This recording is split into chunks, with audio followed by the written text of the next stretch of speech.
Hello friends, welcome to Techyfin. तो इस video में हम जानेंगे Kotak UPI RuPay credit card के बारे में, जो कि एक वर्चुअल क्रेडिट कार्ड है।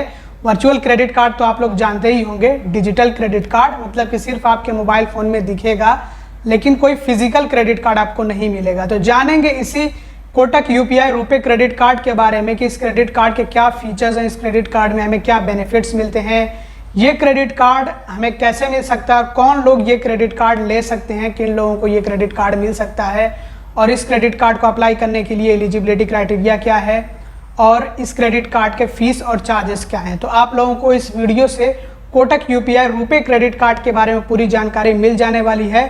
अब आइए वीडियो के टॉपिक की तरफ बढ़ते हैं। तो ये एक life time free credit card है। इस क्रेडिट कार्ड के लिए कोई भी ज्वाइनिंग फ़ी या फिर कोई एनुअल फ़ी नहीं है। इसके अलावा इस क्रेडिट कार्ड से हर 100 रुपये खर्च होने पे 3 रिवॉर्ड पॉइंट्स मिलेंगे, और 3 रिवॉर्ड पॉइंट्स जो मिलेंगे ये यूपीआई के ट्रांजेक्शन्स पर भी मिलेंगे और जो क्रेडिट कार्ड से ट्रांजेक्शन होगा उस पर भी मिलेंगे। तो जैसा कि आप लोग जानते हैं कि जो रुपे नेटवर्क वाला क्रेडिट कार्ड होता है उसको हम यूपीआई के साथ में लिंक कर सकते हैं, और उसके बाद जो है क्रेडिट कार्ड के ज़रिए से हम यूपीआई का इस्तेमाल करके एक तरह से हम यूपीआई के ज़रिए से क्रेडिट कार्ड से पेमेंट कर सकते हैं। तो ये क्रेडिट कार्ड खास करके इसलिए बनाया भी गया है, जैसा कि इसके नाम में भी है, Kotak UPI RuPay credit card. RuPay network के साथ में आता है ये क्रेडिट कार्ड, तो इसको हम आसानी से यूपीआई के साथ में जोड़ सकते हैं और यूपीआई का इस्तेमाल करके इस क्रेडिट कार्ड से पेमेंट कर सकते हैं। तो चाहे आप यूपीआई का इस्तेमाल करके इस क्रेडिट कार्ड से खर्चे करिए या फिर डायरेक्टली इस क्रेडिट कार्ड से खर्चे करिए, हर 100 रुपये पर 3 रिवॉर्ड पॉइंट्स मिलेंगे। और कुछ ऐसे ट्रांजेक्शन्स हैं जिन पे आपको कोई भी रिवॉर्ड पॉइंट्स नहीं मिलेंगे, जैसे कि rent, fuel, railway, balance transfer, EMI, wallet loads, जो आप वॉलेट में मनी ऐड करते हैं तो उस ट्रांजेक्शन पर भी आपको कोई रिवॉर्ड पॉइंट्स नहीं मिलेंगे। और भी कुछ ऐसे ट्रांजेक्शन्स हैं जैसे कि एजुकेशन रिलेटेड ट्रांजेक्शन्स, और यहाँ पे सारे ट्रांजेक्शन्स जो मेंशन किए गए हैं, तो इस तरह के ट्रांजेक्शन्स पे आपको कोई भी रिवॉर्ड पॉइंट्स नहीं मिलेंगे। और इन ट्रांजेक्शन्स को छोड़ करके बाकी जो आप ऑनलाइन ट्रांजेक्शन्स करते हैं, ई कॉमर्स के ट्रांजेक्शन्स करते हैं, शॉपिंग वगैरह करते हैं, तो उन सारे ट्रांजेक्शन्स पे या फिर इंटरनेशनल ट्रांजेक्शन उन पे भी आपको जो है रिवॉर्ड पॉइंट्स मिलेंगे। हर 100 रुपये खर्च होने पे 3 रिवॉर्ड पॉइंट्स मिलेंगे। और रिवॉर्ड पॉइंट्स पे कोई भी कैपिंग नहीं होगी, आप अनलिमिटेड रिवॉर्ड पॉइंट्स अर्न कर सकते हैं इस क्रेडिट कार्ड से। इसके अलावा रिवॉर्ड पॉइंट्स को रिडीम करने के लिए कम से कम 1000 रिवॉर्ड पॉइंट्स होने चाहिए हैं, और 1000 रिवॉर्ड पॉइंट्स की वैल्यू होगी 100 रुपये के बराबर। और अब बात कर लेते हैं कि ये क्रेडिट कार्ड किन लोगों को मिल सकता है, मतलब कि एलिजिबिलिटी क्राइटेरिया क्या है इस क्रेडिट कार्ड को लेने के लिए। तो इस क्रेडिट कार्ड के लिए उम्र कम से कम चाहिए 18 साल और ज़्यादा से ज़्यादा 65 साल, मतलब मिनिमम एज रिक्वायरमेंट है 18 ईयर्स और मैक्सिमम होनी चाहिए एज 65 ईयर्स। इसके अलावा ये क्रेडिट कार्ड सिर्फ कोटक महिंद्रा बैंक के एग्जिस्टिंग क्रेडिट कार्ड होल्डर्स को ही मिलेगा। जिनके पास पहले से कोटक महिंद्रा बैंक का क्रेडिट कार्ड मौजूद होगा उन्हीं को ये क्रेडिट कार्ड दिया जाएगा, और इसके लिए इंडियन रेसिडेंट होना भी ज़रूरी है। तो ये सारी रिक्वायरमेंट्स हैं या फिर आप कह लीजिए एलिजिबिलिटी क्राइटेरिया है इस क्रेडिट कार्ड को लेने के लिए। तो ये क्रेडिट कार्ड कैसे मिलेगा, तो जो कोटक महिंद्रा बैंक के एग्जिस्टिंग क्रेडिट कार्ड होल्डर्स हैं, मतलब जिनके पास पहले से ही कोटक महिंद्रा बैंक का क्रेडिट कार्ड मौजूद हो, वो चाहे तो ऑफर्स चेक कर सकते हैं। मैंने इस पर भी एक डिटेल में वीडियो बना रखा है कि कैसे आप अपने कोटक महिंद्रा बैंक के ऑफर्स चेक कर सकते हैं, चाहे वो क्रेडिट कार्ड के ऑफर्स हों या फिर लोन के ऑफर्स हों, वो आप कैसे चेक कर सकते हैं। तो वो वीडियो ज़रूर से देख लीजिएगा। आई बटन में आपको जितने इंपॉर्टेंट वीडियोस होंगे इस वीडियो से रिलेटेड वो सारे मिल जाएंगे। आई बटन के साथ साथ आप डिस्क्रिप्शन भी चेक कर सकते हैं, आपको डिस्क्रिप्शन में भी वीडियो मिल जाएगा। इसके अलावा वीडियो के एंड में भी आपको वो वीडियो मैं दे दूंगा, तो ज़रूर से देख लीजिएगा। या फिर अगर आप जो किसी झमेले में नहीं पड़ना चाहते हैं तो आप डायरेक्टली जो है Kotak Mahindra bank credit card department को कांटेक्ट करिए। अगर आपके पास कोटक महिंद्रा बैंक का क्रेडिट कार्ड है तो आपके क्रेडिट कार्ड के पीछे एक टोल फ्री नंबर होगा, तो आप उस टोल फ्री नंबर पर कॉन्टैक्ट करिए और डायल करिए, और आप जो है रिक्वेस्ट कर सकते हैं इस क्रेडिट कार्ड के लिए। तो आपको कोटक महिंद्रा बैंक की तरफ से ये क्रेडिट कार्ड दे दिया जाएगा। और अगर आप ऑफर्स में चेक करते हैं और अगर आपको ये क्रेडिट कार्ड ऑफर्स में मिलता है तो वहाँ से आप डायरेक्टली अप्लाई कर सकते हैं, और ये क्रेडिट कार्ड आपको वर्चुअली मिल जाएगा, आपके मोबाइल बैंकिंग ऐप में दिखने लगेगा। और अब बात कर लेते हैं इस क्रेडिट कार्ड के फीस और चार्जेस की।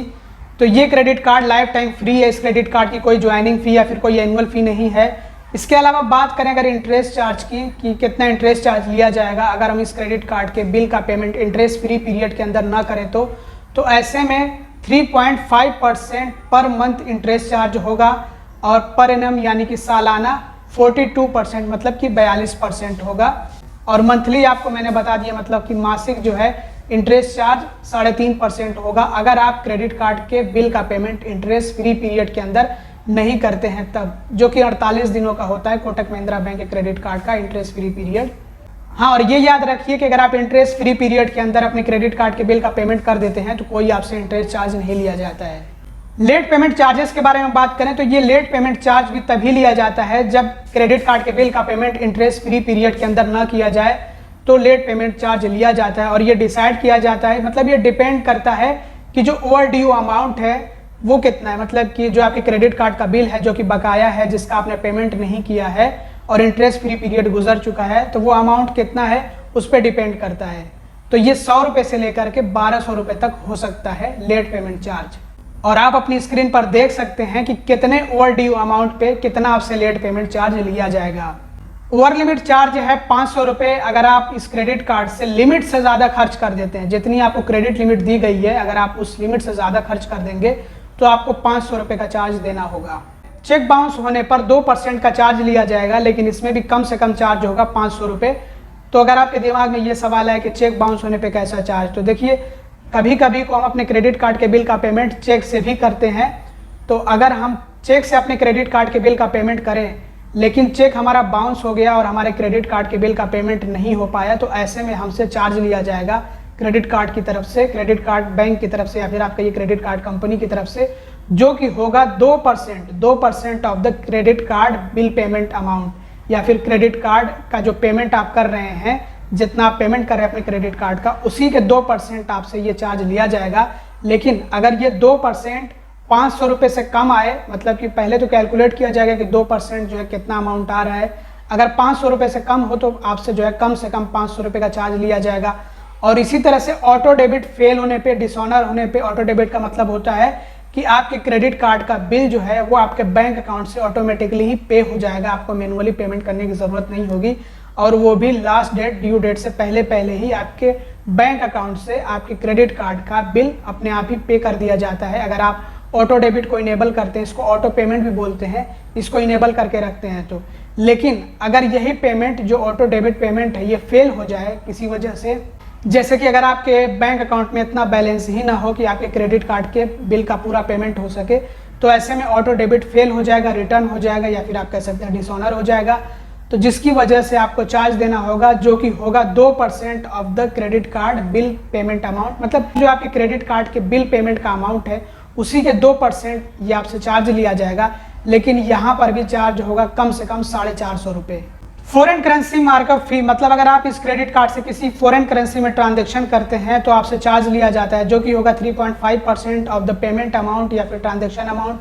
मतलब 3.5% आपसे जो है चार्ज लिया जाएगा या फिर आपका ये फी ली जाएगी।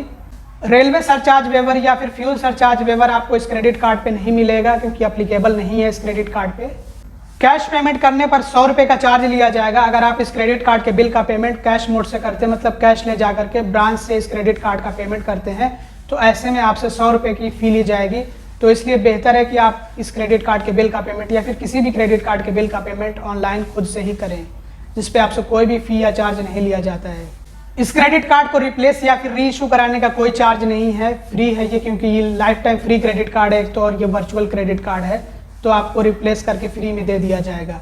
तो दोस्तों ये थे इस क्रेडिट कार्ड के सभी ज़रूरी फीस और चार्जेस। और एक बात आपको हमेशा याद रखना है कि जितने फीस और चार्जेस होते हैं सब पे जीएसटी लिया जाता है। तो जितने फीस और चार्जेस है सब पे आप जीएसटी जोड़ लीजिएगा, प्लस जीएसटी कर लीजिएगा, जो कि अभी के टाइम में है 18%। तो जीएसटी फीस और चार्ज पे लिया जाता है। एग्जाम्पल के लिए जैसे कि अगर 500 रुपये आपसे चार्ज लिया जाएगा तो उस 500 रुपये पे 18% जीएसटी जुड़ेगा। तो इस तरह से फीस और चार्जेस पे जीएसटी भी लिया जाता है। तो दोस्तों ये था Kotak UPI RuPay credit card. आपको ये क्रेडिट कार्ड कैसा लगा? मेरे ओपिनियन में तो ये क्रेडिट कार्ड ठीक ठाक है, ओके है।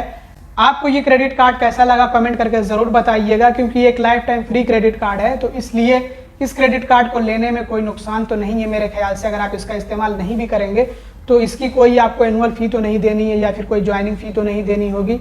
और बाकी अगर आप इसका इस्तेमाल करेंगे तो उससे आपको रिवॉर्ड पॉइंट्स मिलेंगे। बाकी आपका क्या ओपिनियन है इस क्रेडिट कार्ड को लेकर के आप कमेंट में ज़रूर बताइएगा। तो दोस्तों इस वीडियो में बस इतना ही। अगर आपको क्रेडिट कार्ड अप्लाई करना हो, किसी भी बैंक का क्रेडिट कार्ड अप्लाई करना हो, एक बार आप डिस्क्रिप्शन चेक कर लीजिएगा। और अगर आपको life time free credit cards चाहिए हो या फिर ऐसे क्रेडिट कार्ड चाहिए हो जिन पे डिस्काउंट्स के ऑफर्स ज़्यादा आते हैं, तो आप डिस्क्रिप्शन के साथ साथ पिंड कमेंट भी चेक कर लीजिएगा। Thanks for watching, bye bye.